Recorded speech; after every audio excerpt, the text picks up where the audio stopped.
Kapag pinag-usapan natin ang mundo ng mga halaman, ang unang naiisip natin ay ang mga puno, bulaklak at mga dahon sa bakuran. Pero alam nyo ba, may mga halaman na sobrang bihira. Oo, tama. May mga halaman sa mundo na hindi mo basta-bastang makikita sa hardin o sa parke. Ang iba, matatagpuan lang sa isang maliit na bundok o kaya naman sa isang isla na halos walang tao. Ang iba naman, kakaibang itsura, parang galing sa ibang planeta. Sa videong ito, aalamin natin ang 10 pinakabihirang halaman sa buong mundo. Kaya mga ka-amazing, simulan na natin. Number 10. Kadupol flower, matatagpuan sa bansang Sri Lanka. Unahin natin ang isang bulaklak na parang may attitude, ang kadupol flower mula sa Sri Lanka. Bakit ko nasabing may attitude?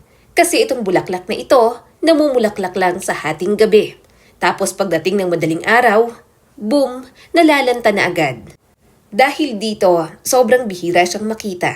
Kahit na nakatira ka pa sa lugar kung saan siya tumutubo, hindi ka basta-bastang makakatama ng tamang oras para masilayan ang bulaklak na ito.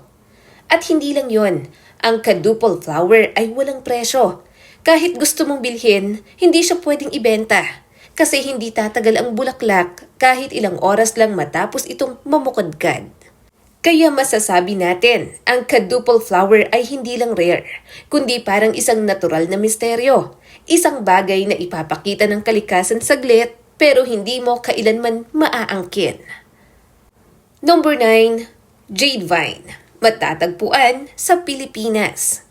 Proud Pinoy naman tayo dito kasi nasa Pilipinas ang isa sa mga rarest plants sa mundo, ang jade vine o tinatawag ding emerald vine. Kung nakita nyo na ito, parang galing sa fairy tale ang kulay. Isang mala turquoise o jade green na sobrang kakaiba. Tumutubo ito sa kagubatan ng Luzon at Visayas, kadalasan malapit sa ilog. Pero bakit siya rare? Una, dahil nawawala na ang natural habitat niya dahil sa deforestation. Pangalawa, sobrang hirap niyang paramihin kahit sa mga botanical gardens. Ang jade vine ay sobrang delicate. Kung hindi eksakto ang klima at lupa, hindi siya mabubuhay. Kaya't sa ngayon, protektado siya ng mga conservationists. At isipin mo na lang, parang suot ng diwata sa isang pelikula ang mga bulaklak nito. Isa na itong kayamanang natural ng Pilipinas na dapat ipagmalaki at ingatan. Number 8. Baseball plant, matatagpuan sa South Africa. Kung mahilig ka sa kakaibang itsura, eto na, ang baseball plant mula sa South Africa. Bakit siya tinawag na ganyan? Simple, kasi mukha siyang baseball. Isang bilog na halaman na kulay berde at may linya-linya. Parang bola na pwede mong ipanglaro. Pero wag na wag mong subukan, kasi endangered ito. Ang problema, madalas itong kinokolekta ng mga tao dahil sa kakaiba nitong anyo. Sa sobrang demand, muntik na siyang maubos. Buti na lang, may batas na nagpoprotekta sa kanya ngayon. Kaya kung gusto mong makakita ng totoong baseball na halaman, kailangan mong pumunta sa mga botanical gardens na may special permit. Isa lang ang masasabi ko. Kung ito ang bola sa basketball, siguradong walang makakascore kasi bawal hawakan. Number 7. Ghost orchid, matatagpuan sa Florida, Cuba at Caribbean. Next up, ang ghost orchid. At hindi ito multo. Pero halos parang multo talaga dahil sobrang bihirang makita. Ang ghost orchid ay isang kakaibang bulaklak na walang dahon at parang nakalutang sa hangin kapag namumulaklak. Nakadikit siya sa puno at tumutubo lang sa mga tropical forests sa Florida, Cuba at Caribbean. Ang problema, sobrang sensitive ng environment na kanyang kailangan. Konting pagbabago lang sa klima o humidity, hindi na siya mabubuhay. Dagdag pa dyan, mahirap din siyang paramihin artificially. Kaya't kahit gustuhin ng mga collectors, halos imposibleng magtagumpay. At kapag namulaklak na, aba, jackpot ka. Kasi minsan, 1 taon ang hihintayin bago siya muling mamulaklak. Kung tutuusin, parang love life din. Hihintayin mo ng matagal, tapos kapag dumating, parang miracle. Number 6, Dragon's Blood Tree. Matatagpuan sa Socotra Island, Yemen. Ngayon, dumako tayo sa isang puno na parang galing sa fantasy movie. Ang Dragon's Blood Tree mula sa Socotra Island sa Yemen. Ang kakaiba dito, kapag nasugatan ang puno, hindi ordinaryong dagta ang lumalabas, kundi kulay pula, parang dugo ng dragon. Ginagamit ang resin nito mula pa noong ancient times bilang gamot, pangkulay, at minsan, pang-ritual. Pero sobrang limited ang lugar kung saan siya tumutubo, sa isla lang ng Socotra. At dahil sa climate change at deforestation, unti-unti na silang nababawasan. Kung makikita mo ito, parang nasa ibang planeta ka. Mga payong na puno na may kakaibang pulang dugo. Truly rare at mystical.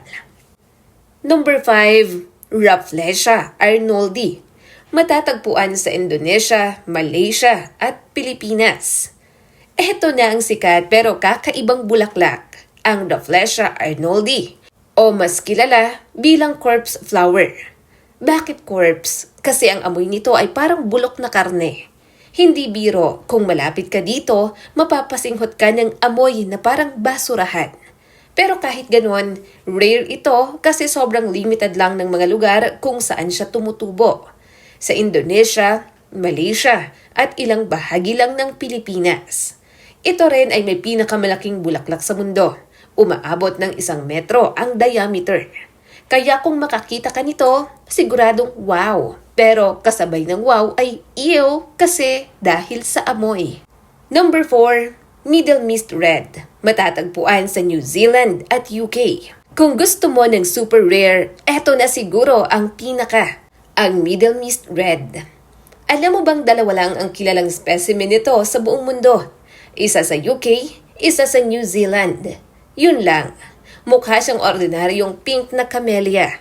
Pero dahil sobrang konti na lang siya, naging isa sa pinakamahalagang halaman sa mundo. Isipin mo, mas marami pang tao sa isang jeepney kesa sa bilang ng Middle Mist Red sa buong planeta. Kaya kung makakita ka nito, consider yourself extremely lucky. Number 3, Welwitschia mirabilis. Matatagpuan sa Namibia at Angola. Ngayon naman, ito ang isa sa pinakamatibay at pinakanakabibilib na halaman, ang Welwitschia mirabilis, mula sa Namibia at Angola. Mukha siyang hindi attractive, 2 malalaking dahon lang na gumagapang sa lupa. Pero guess what? Nabubuhay siya ng libu-libong taon. Oo, tama, may mga specimen na mahigit 1,500 years old. Sa gitna ng disyerto kung saan halos walang tubig, nabubuhay pa rin ang halamang ito. Kaya tinatawag siyang isa sa mga living fossils ng mundo. Hindi siya magandang tingnan pero sobrang rare at kahanga-hanga dahil sa kanyang katatagan. Parang mga taong kahit anong pagsubok, matibay pa rin. Number 2, Yutan polu.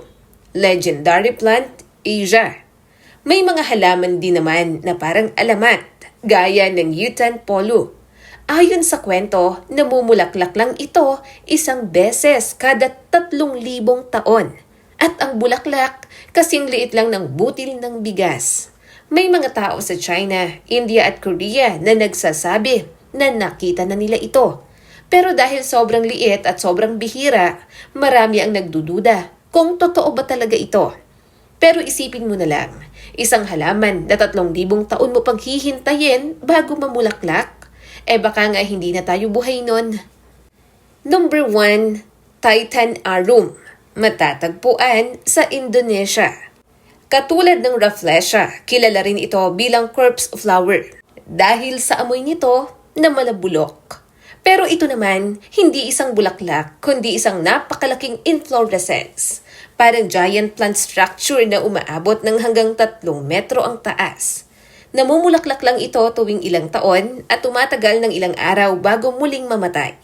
Kaya sobrang espesyal kapag nag-bloom sa mga botanical gardens. At kahit amoy patay, dinadagsa pa rin ng tao. Kasi nga, super rare at kahanga-hanga ang kanyang laki at kakaibang itsura. Kung iisa-isahin natin, makikita natin na ang mga rarest plants sa mundo ay hindi lang basta halaman. Sila ay mga hiyas ng kalikasan. Mula sa kadupol flower na sandali lang nagpapakita hanggang sa titanarum na parang halimaw sa laki. Lahat sila ay nagpapaalala sa atin na ang mundo ay puno ng hiwaga. Pero may isa pang mahalagang aral. Karamihan sa mga halamang ito, bihira dahil sa pagkasira ng kalikasan at kagubatan. Kaya responsibilidad natin na protektahan ng kalikasan, hindi lang para sa atin, kundi para sa mga susunod pang henerasyon. Kaya kung nagustuhan mo ang video na ito, huwag kalimutang mag-like and subscribe at pakishare na rin ng ating video para mas marami pang makapanood mga ka-amazing.